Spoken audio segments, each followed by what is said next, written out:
Check, check, check, check. Magandang hapon sa lahat ng mga kasama. Salamat sa inyong pagtsatsaga at salamat sa inyong umaalab na damdamin. Kitang-kita ko at ramdam na ramdam natin na magkakasama tayo kung anong pinaglalaban natin. Gustong-gusto ko po kayo ibitahan dito dahil ang alam po nila wala tayong bilang. Ang alam po nila ay wala tayong nasa EDSA na silang iba. Huwag po natin hayaan na hindi nila makita ang bilang natin. Kaya iniimbitahan ko po kayo, dumito po kayo sa harapan. Parang alam nila nandito tayo. Buhay na buhay ang grupo natin. Alam ko po mainit, alam ko po mahirap, pero gutom at uhaw, pero hindi ako po yung damdamin dito. Dito po tayo para makita na natin yung grupo natin. Ma'am, pwede po ba kami mag-request ng photo opportunity para... Sandali lang po. Excuse me. Photo opportunity po. Pwede pong sa baba po yung ano, dito yung magpipicture. Okay lang? Kuya. Wow. Baliktad naman po, baliktad. Sa baba po, tapos yung kukuha sa itaas. Para po makita lahat. Yung nasa mga lilim po, inaanyayahan po namin kayo. Sa isang photo ops po tayo dito. Yan. Yung mga magpipicture po, dito po sa itaas, baliktad po. Sige po. Yung mga nasa ilalim, alam po namin mainit. Okay, sa kabila po, para makita po tayo. Mga camera po, dito sa itaas. Okay, mga camera po, dito po sa itaas, yung magpipicture. Okay, galing po kami sa Camp Aguinaldo. Papunta na po yung mga kasamahan natin dito. Gising na po ba kayo? Itigil ang korupsyon! Mabuhay ang Pilipinas! Proteksyonan ang bayan! Hello. Okay. Sige, pag-ready po. Picture taking po tayo. Handa na ba kayo? Okay, lahat ng media pwede dito sa itaas. Lahat ng magkakaroon ng pictorials dahil may nilabas po na zero tayong lahat.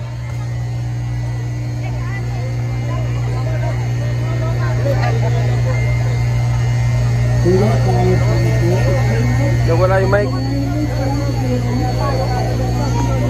Ayan na po, nagsama-sama na, pakaraming tao guys.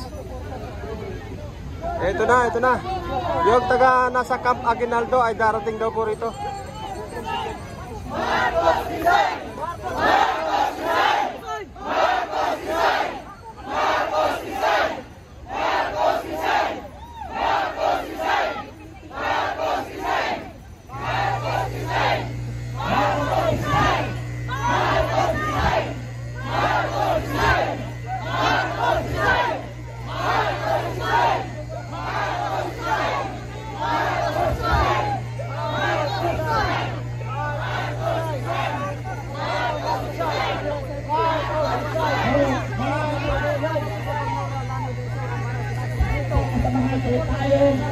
Marcha ngayon, pero dito kasama ang mga labor sector.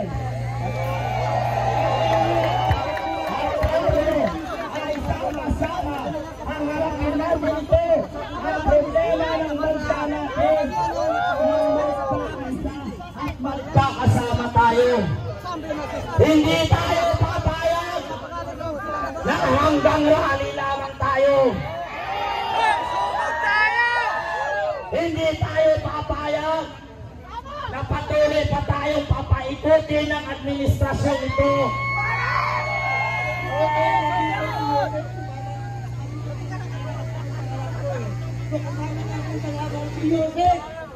Kailangan tayong lahat ay sisigaw para sa ating bayan. Maraming ako ang pupunta na dito dahil sa announcement nila nagkakagulo, akala nila mga Duterte at mga makabayan ay doon palumita. Marami ang nabudol. Kaya pumunta na kayo rito. Dito ang tunay na laban. Laban ng nagkakaisang Pilipino. Laban sa mga magnanakaw na mga putang inang mga politiko.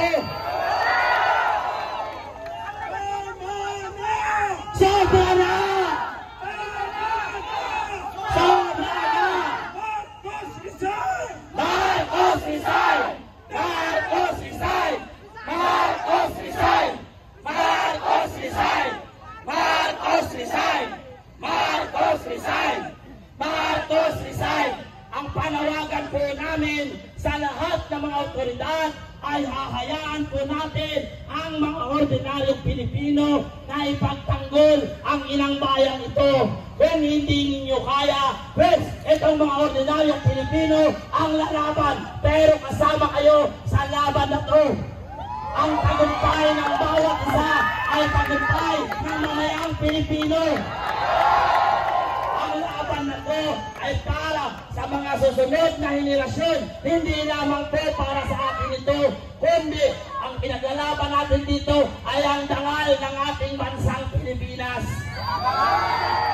Pasensya na po kayo, medyo paus tayo sapagkat 7 araw na po kami natutulog sa kalsada upang ipaglaban ang ating mahal na inang bayan. Kaya ngayon, hindi tayo papayag na hindi tayo magtatagumpay sa labang ito. Tayo lang ang may lalim. Mga kababayan, tayo lang ang may lalim na hindi natin nakikita na merong dahas na ginagawa ang mga PNP. Ang PNP ay hindi natin kalaban. Kakampi po natin sila. Ang PNP. Kaya po, ang panawagan ko sa ating mga kasamahan, ni isa sa mga PNP o sino mang mga otoridad ay wag po natin silang awayin.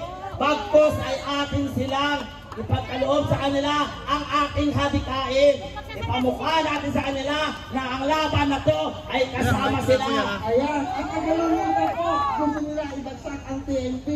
Ang PNP ay kakampi natin, kaya ipaglaban natin ang Ngayon po, pakinggan natin ang panig naman ng ating kasamahan, si Sister Mother Flor. Pakinggan po natin.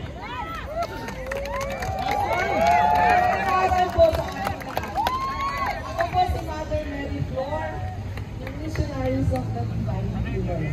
Kasama po natin ang mahal na ina ng Kalawakan. Ako po kaninang umaga ay ginising sa amin pong pagkwento sa mga panahal ng katutulong kailangan na po natin magkaisa. Maging liwanag po tayong lahat. Pag tayong lahat ay liwanag na nanggagaling sa kaibuturan ng ating puso, matutunaw po ang dilim. Sa kaya po ang hinihiling ko po sa inyo ay unconditional love. Mahalin po natin si BBM. Biktima po talaga siya ng kadiriman. Biktima siya ng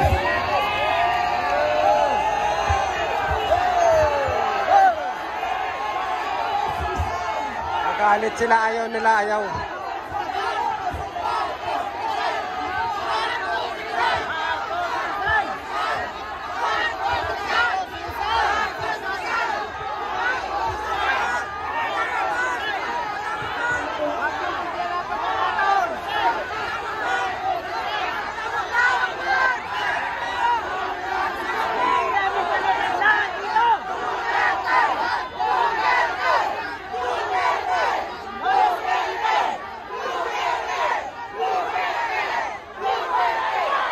Pinalayas yung madre, pinalayas yung madre, guys.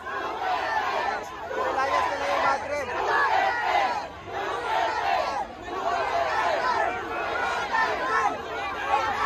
Pinalayas yung madre mula nung sinabi niya mahalin daw si Marcos.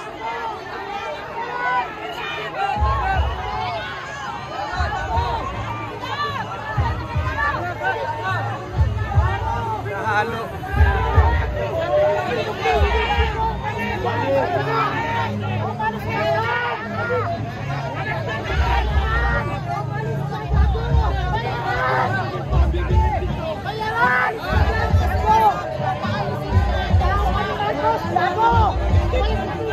Napaalis nila yung madre, guys. mga kasama.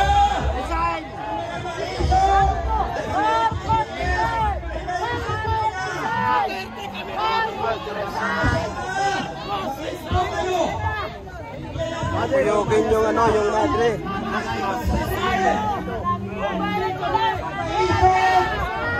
May disiplina. Mistakes natin. Sabi kasi niya, mahalin daw si BBM, biktima daw. Malaman ng ng programa na maayos.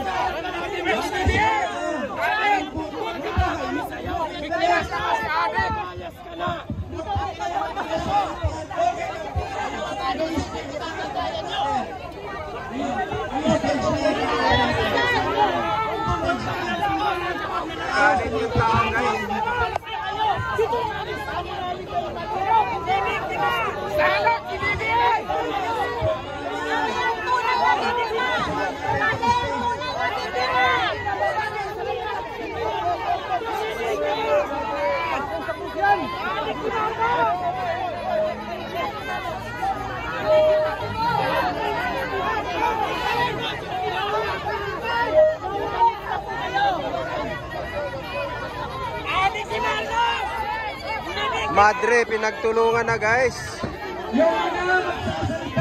Kaya dapat ano na, ilayo na. Masasaktan siya rito. Marami pa po tayong kasamang darating. Kanya.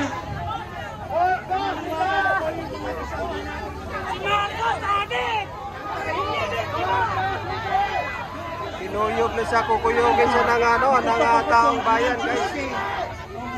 Dito, baluarte ng Duterte Sumonte sa stance. Ang pwede umakit. Kamali yung ano, yung madre. Ngayon, mga tao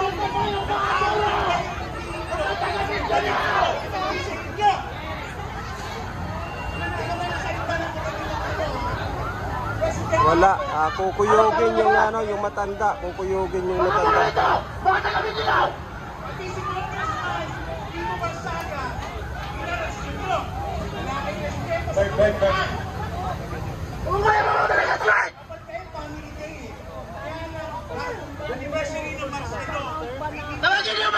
Okay, wala.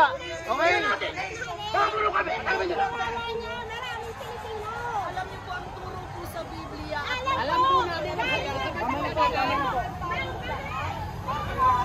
Yun, nako, alisin na tayo. Baka makita pa natin saktan yung madre guys. Galit na galit yung mga supporters dito ng Duterte, no? Kasi Vice-Presidente na si Inday Sara. Nandito po si Congresswoman. bigla kasi siyang nagsalita, no? Na sabi niya si mga kasama, si Marcos daw ay ayusin po natin mga sarili. Kaya nagalit yung mga kasama natin Duterte dito lahat muna sa supporters. harapan. Yung mga hindi magsasalita